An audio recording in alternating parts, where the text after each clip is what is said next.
čau, zveme vás na akci Czech Sport Group Star of Rail, která proběhne na Klínech 23. listopadu. Máme připravený bátý doprovodný program, je tam minigolf, trampolína, horolecká stěna a bude se grillovat.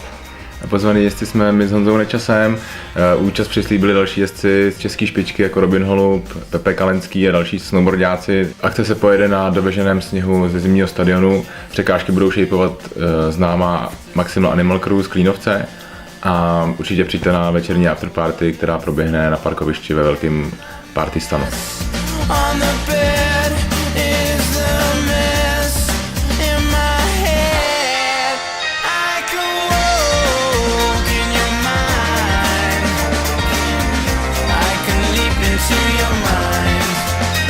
Takže určitě nezapomeňte dorazit 23. listopadu na Klíny u Litvínova, protože to bude velký.